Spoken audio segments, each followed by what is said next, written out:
Everyone, আসসালামু আলাইকুম। সবাই কেমন আছেন? আশা করি সবাই ভালো আছেন। তো বরাবরের মতো চলে আসলাম একটা নতুন ভিডিও নিয়ে। তো আগের ভিডিওতে আপনাদেরকে দেখাইছিলাম যে আমরা কর্ণফুলী টানেল দিনের বেলা পার হয়েছি। তো ওইটার ভিডিও আপনারা যারা দেখেন না তারা কিন্তু দেখে আসবেন। আর আজকে আপনাদেরকে দেখাবো পতেঙ্গা সি বিচ। তো অবশেষে কিন্তু আমরা চলে আসছি। আর এইখান থেকে মূলত দেখতে পাচ্ছেন প্রচণ্ড পরিমাণ ভিড়। কিন্তু মনে করেন যে শুক্রবার বিকাল দিকে। আর পতেঙ্গাতে কিন্তু বর্তমানে কিন্তু পর্যটক বাস চালু করা হয়েছে, সেটা আপনারা জানেন। তো এই ছিল সেই সাতখোলা বাস। আর এই জায়গায় কিন্তু বর্তমানে প্রচণ্ড পরিমাণ ভিড়। তো চেষ্টা করবো আপনাদেরকে একটু সুন্দরভাবে দেখানোর জন্য বর্তমানে কি অবস্থা পতেঙ্গা সি বিচের। তো সেটা কিন্তু আপনারা দেখতে পারবেন। আর এদিকে মূলত আমরা কক্সবাজার থেকে বের হয়েছিলাম খুব সকালবেলা। তো সকালবেলা বের হয়ে আমরা কিছু কিছু জায়গায় ঘুরেছিলাম, যেমন কক্সবাজারের আইকনিক স্টেশন, তারপরে বিভিন্ন জায়গায় নতুন রাস্তা, এগুলো আমরা ঘুরেছি আর আপনাদেরকে দেখাইছি। যদি যারা না দেখেন তারা অবশ্যই চ্যানেলটি ঘুরে আসবেন। আর পাশাপাশি কিন্তু আমার যে পুরোনো ভিডিওগুলো আসে কক্সবাজার সিরিজ, তারপরে চ্যানেলে আরও ভিডিও আছে, তারা ওইগুলি ভিডিওগুলো দেখে আসবেন। আর যারা আমার ফেসবুক পেজটি ফলো করেন না তারা কিন্তু অবশ্যই ফেসবুক পেজটি ফলো করবেন। তো আমরা এখন বর্তমানে একটা পার্কিং খুঁজবো। এই বাম পাশে যে পার্কিংটা দেখতে পাচ্ছেন, এই যে আমরা পার্কিং করে তারপরে আমরা পতেঙ্গার যে সি বিচটা আছে এটা আমরা ঘুরবো। তো যাই হোক না হোক, দেখতেছেন আমাদের পতেঙ্গা সি বিচের ভিউ। আর পতেঙ্গা কিন্তু বর্তমানে খুব সুন্দর হয়েছে রাস্তাগুলা, কারণ নতুন করা হয়েছে, যেটা হলো টানেলের জন্য করা হয়েছে। আর একটা নতুন যে বাইপাসটা করা হয়েছে, তো ওই বাইপাসের ভিডিও কিন্তু পেয়ে যাবেন পরবর্তী ভিডিওতে। সেজন্য কিন্তু অবশ্যই আমাদের সাথে থাকবেন, চ্যানেলটি সাবস্ক্রাইব করবেন, পাশাপাশি বেল আইকনটি চেপে দিবেন আর বন্ধুদের সাথে বেশি বেশি শেয়ার করবেন। তো আমরা যদি শৃঙ্খলা বজায় রাখি তাহলে অবশ্যই এরকম সুন্দরভাবে কোনো জ্যাম পড়বে না, কিছু না। তো এদিকে কিন্তু অবশ্যই আমাদের খেয়াল রাখা উচিত কোনো উচ্ছৃঙ্খল করা বা কোনো জায়গায় ময়লা আবর্জনা। দেখে নিয়ে যে পাবলিকে কি সুন্দর একটা রাস্তা, এটার ভিতরে তুই বেচা কিনা করতেছিস কর না ভাই, কিন্তু তুই ময়লা কেন ফালাস? তুই ডাস্টবিন দে, ডাস্টবিনে যাতে মানুষ ময়লা ফালাইতে পারে। আর বর্তমানে কি পরিমাণ নৈরাশ হয়েছে জানেন পতেঙ্গা সি বিচে যাইয়া। কারণ পতেঙ্গা সি বিচে নামার পরে দেখতে পারলাম যে শিশু পার্ক লাগাই বইছে, কোনো জায়গায় দোকান লাগাই বইছে, মানুষ যে একটু হাঁটবে, রিল্যাক্সে যে সময়টা কাটাইবে। সামনে কিন্তু যখন আমরা এই জায়গায় আগে আসছিলাম তখন কিন্তু এই জায়গা এরকম ছিল না। মনে করেন যে দোকানপাট লাগাইয়া মানুষকে কিভাবে উত্তেজিত করবে এরকম একটা অবস্থা। আগে আমরা মনে করেন যে এইসব জায়গায় ব্লকের উপরে বসে সূর্যাস্ত দেখতাম, খুব সুন্দর লাগতো, কিন্তু এই জায়গায় এখন দোকানপাটের চেয়ার দেওয়া। তো এটা খুবই খারাপ একটা তাদের বিহেভ। আর এদিকে কিন্তু প্রশাসনের নজর রাখা উচিত, কারণ পর্যটকরা আসে মূলত এই জায়গায় এই যে সূর্যাস্ত, কর্ণফুলী সেতু বা কর্ণফুলীর যে নদী আছে, নদীতে বোট রাইডিং এইসব করার জন্য মূলত কিন্তু আসে। আর এই জায়গায় মনে করেন যে খাবার খাওয়ার জন্য পর্যাপ্ত পরিমাণ রেস্টুরেন্ট তারা দিয়ে রাখছে। আর এতে কিন্তু এত পরিমাণ গ্যাস তৈরি হইতেছে, যেটা খুবই খারাপ জিনিস। আর এদিকে মনে করেন যে বীজটার কথা কি কমে, খুব সুন্দর খুব সুন্দর। আর ওদিক থেকে সূর্যাস্ত হচ্ছে, সূর্যাস্তটা কিন্তু দেখার মতো। আর মাঝখানে যে পরিমাণ জাহাজগুলি পার্কিং করা আছে, এটা কিন্তু চট্টগ্রামের একটা সৌন্দর্য, কর্ণফুলী নদীর একটা সৌন্দর্য। আর এ জায়গায় আপনারা মনে করেন যে যে সময় আমরা আর যে বিকালটা সময় আমরা চলে আসছি, তো বিকালবেলা কিন্তু মূলত যেহেতু শুক্রবারও ছিল, তো এই জন্য কিন্তু একটু পর্যটক বেশি ছিল। আর এই জায়গায় স্থানীয় পর্যটকরাই বেশি, সেজন্য হয়তো খাবার দাবারের আয়োজন, তো খাবার দাবারের আয়োজনটা এই জায়গা থেকে উঠিয়ে নেওয়াই বেটার। আর এই জায়গায় মনে করেন যে এই যে দোকানপাট দেখতে পাচ্ছেন, এদের জন্য আরও ক্রাউড বেশি হচ্ছিল। তো যাই হোক না, এদিকে প্রশাসনের নজর দেওয়া উচিত, কারণ এদিকের যে অবস্থা, মনে করেন যে মানুষ আসে একটু রিল্যাক্স হওয়ার জন্য, সেই জায়গায় এসে যদি দেখে যে এরকম বাজার বা বসেই রাখছে, তো এটা মূলত বাংলাদেশের ভারসাম্য নষ্ট হয়।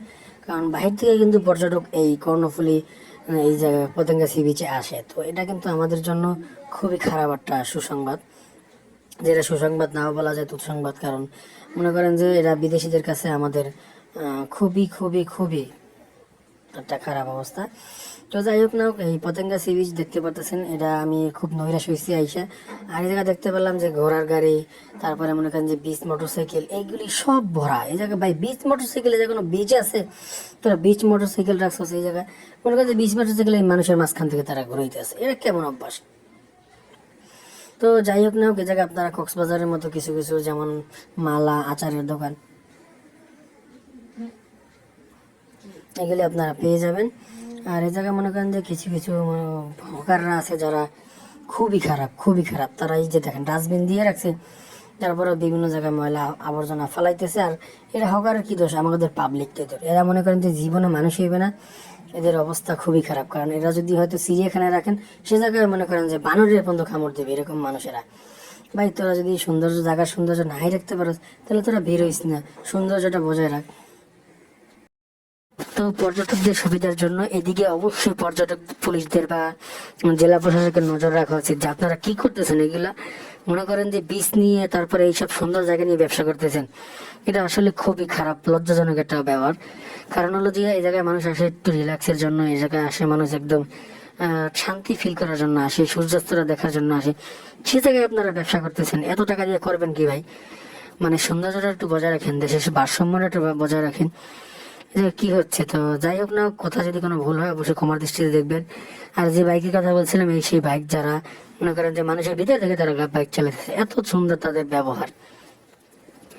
তো যাই হোক না হোক, মানুষ কর্ম করে খাক, এটা আমরাও চাই। কিন্তু এরকম কর্ম যারা যে জায়গায় সৌন্দর্যটা নষ্ট রাখে, আর বাঙালি খুব পাগল আছে যারা, যদি এই দোকানগুলো যদি আপনি অন্য জায়গায় রাখেন, সেই জায়গায় তারা যাবে।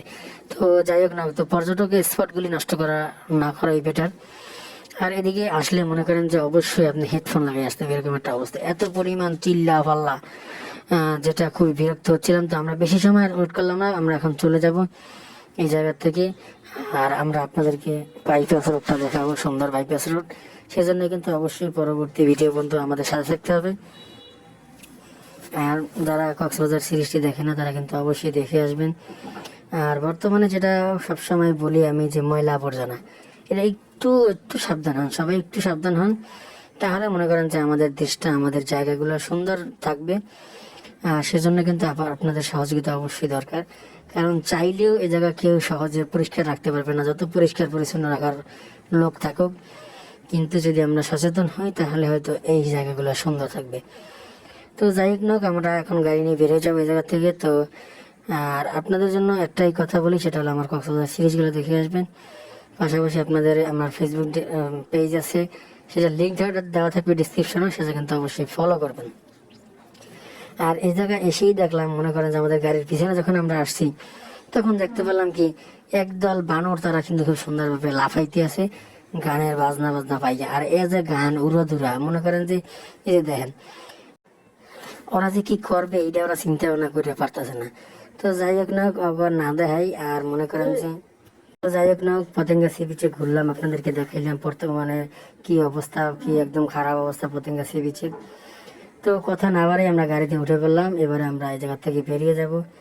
তো যাই হোক না, টুকিটাকি যাই দেখাইতে পারছি, যদি ভুল ত্রুটি হয় অবশ্যই ক্ষমার দৃষ্টিতে দেখবেন। আর পতেঙ্গা সি বিচের কেমন অবস্থা, সেটা আপনারা নিজে চোখে দেখতে পেলেন, একদম ধ্বংস হয়ে যাচ্ছে পতেঙ্গা সি বিচ, যেটা না বলার মতোই। যাই হোক না হোক, আপনাদেরকে খুঁটিনাটি সবই দেখাইছি। তো আমরা এখন বেরিয়ে যাচ্ছি।